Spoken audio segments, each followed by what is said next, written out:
গণধর্ষণের শিকার হাজার হাজার স্কুল ছাত্রী, অধিকাংশই নাবালিকা। স্কুলের বাইরে তাদের নানা রকম টোপ দিয়ে অপহরণ করা হতো, তারপর 5 থেকে 6 জন মিলে গণধর্ষণ করত। সম্প্রতি সোশ্যাল মিডিয়ায় 13 বছর বয়সী এক স্কুল ছাত্রীকে গণধর্ষণের ঘটনা ঘিরে সরব ইলন মাস্ক। ব্রিটেনে কয়েক দশক ধরেই ত্রাসের কারণ গ্রুমিং গ্যাং। সেই সংগঠনের সদস্যরাই গণধর্ষণ করছে বলে অভিযোগ। পুলিশ জানায়, মোট 5 জন মিলে ছাত্রীকে যৌন নির্যাতন করেছিল। মুখে বল ঢুকিয়ে কাপড় দিয়ে বেঁধে দিয়েছিল, যাতে চিৎকারের শব্দ শোনা না যায়। মলদ্বারে পাইপ ঢুকিয়ে নির্যাতন করত তারা।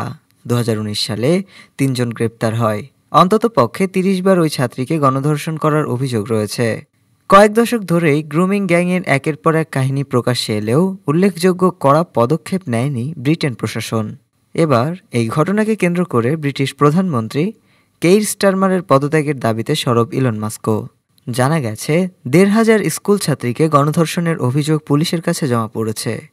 তবে আসল সংখ্যাটা 40,000-এর বেশি বলে দাবি সাধারণ মানুষের।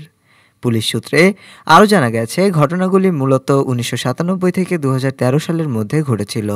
ওয়েস্ট ইয়র্কশায়ার কাউন্টির হাডার্সফিল্ড, রদারহ্যাম এবং ওল্ডহ্যাম শহরের স্কুলের বাইরে থেকে ছাত্রীদের অপহরণ করা হতো।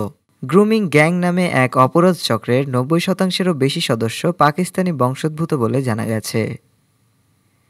ডেস্ক রিপোর্ট, আজ বার্তা, ঢাকা।